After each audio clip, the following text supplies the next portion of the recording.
It started on a quiet Saturday morning. The sky outside was gray and cloudy. Rain tapped softly against the window.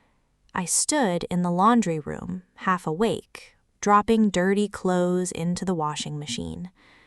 My cat, Leo, sat beside the basket, watching me carefully. Leo always followed me everywhere. Kitchen? He followed. Bedroom? He followed. Even the bathroom door was never safe from his tiny paws. He was an orange cat with bright green eyes and the loudest meow in the world. I smiled and scratched behind his ears. "Good morning, assistant," I whispered. Leo purred proudly. I poured detergent into the machine and pressed the button. The washing machine began to shake and hum loudly. Leo hated loud noises. His ears twitched immediately. Then suddenly, bzzz, the machine made a strange sound. Leo jumped into the air in fear. "Leo!" I laughed.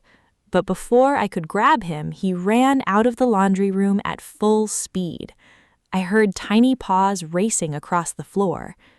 Then silence. I shook my head and continued washing clothes. He'll come back in 5 minutes, I thought, because he always did.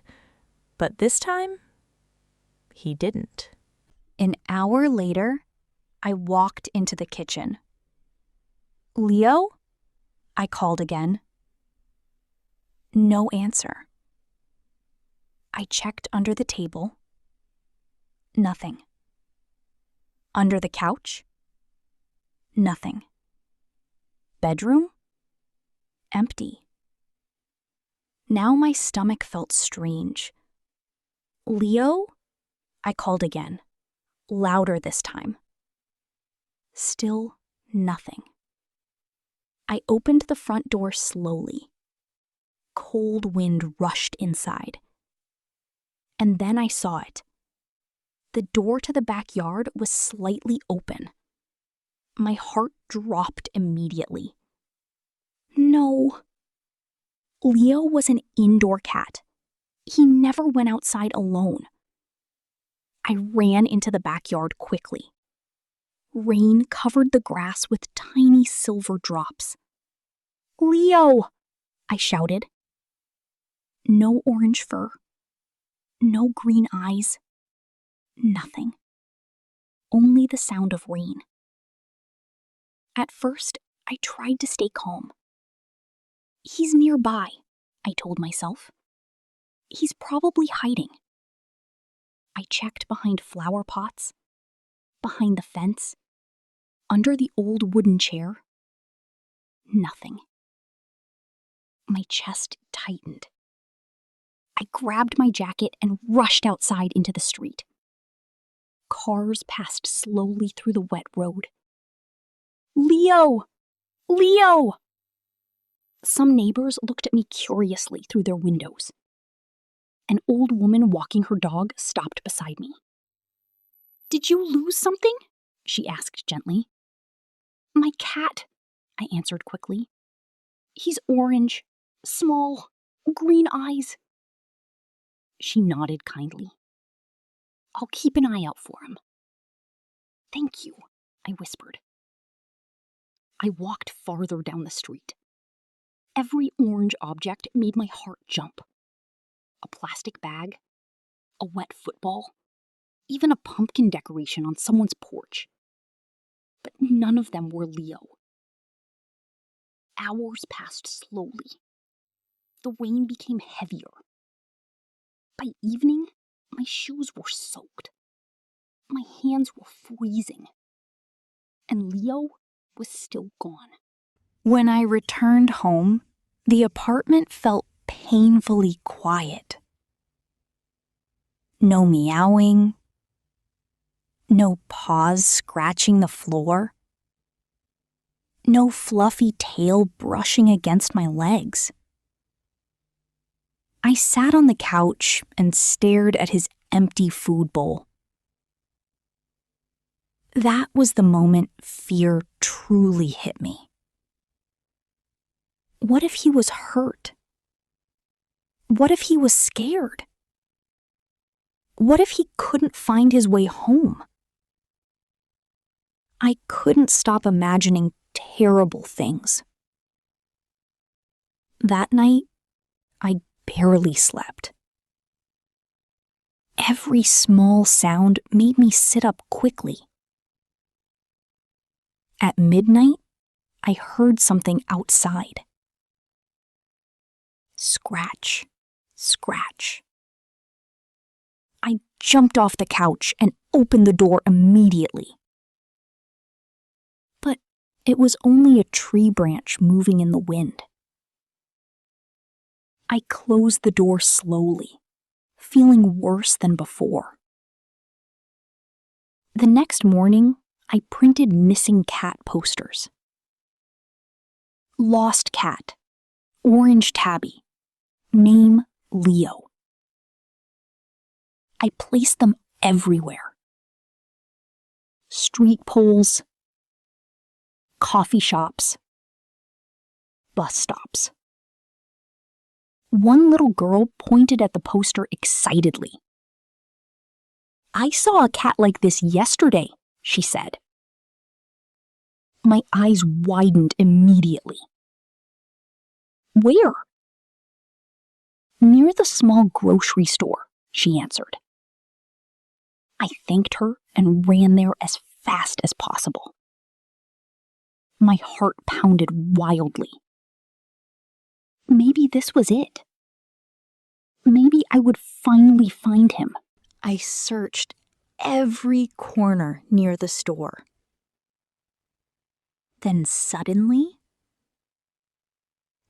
meow. I froze. I knew that voice. Leo? Another weak meow.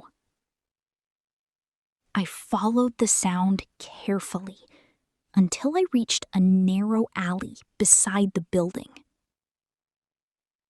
And then I saw something that made my blood run cold. Leo was lying near a pile of wet boxes. His orange fur was dirty and soaked from the rain. But that wasn't the worst part.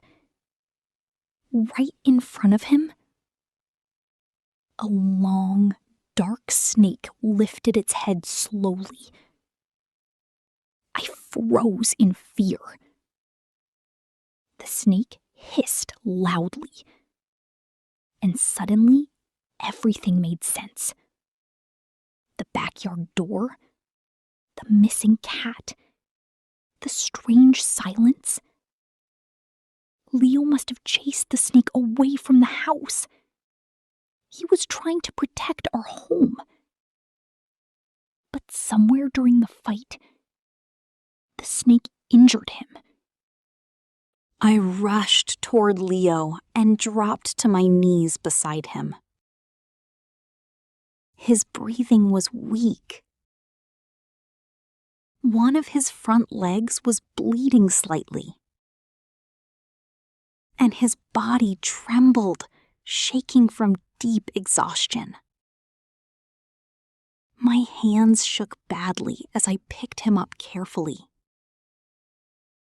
"It's okay, it's okay, I found you," I whispered desperately. Leo gave a tiny, painful meow. That sound nearly broke me. I ran all the way home with Leo inside my jacket. The moment I entered the apartment, I grabbed my phone with shaking hands. "Dr. Miller, please answer. Please answer." Finally, Leo's doctor picked up. "My cat is hurt," I cried. "I think a snake attacked him." Dr. Miller arrived less than 30 minutes later. Those 30 minutes felt like 30 years. Leo barely moved on the couch while I sat beside him holding his paw gently. The vet doctor examined him carefully.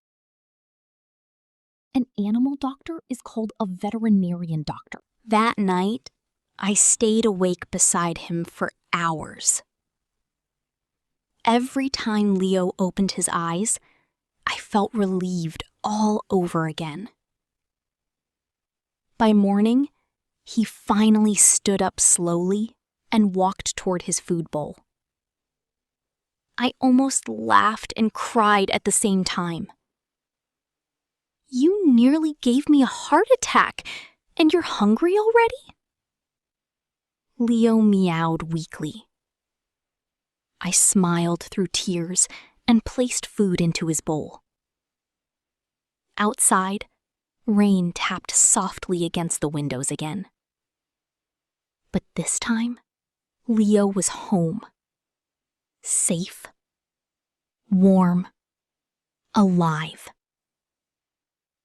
And as I looked at him eating peacefully beside me, I realized something important. Life can change in a second. One moment, everything is normal. The next moment, you can almost lose what you love most. But sometimes, if you're lucky, you get them back. Leo is not just my cat. He is my family, my little orange troublemaker. Now tell me, have you ever lost something or almost lost something very precious to you? Write it in the comments section. I would really love to read your story. Thank you for staying with us till the end. We truly appreciate you watching. This is Leo and Me English Life, where we learn English through real stories and emotions. If you enjoyed this story, subscribe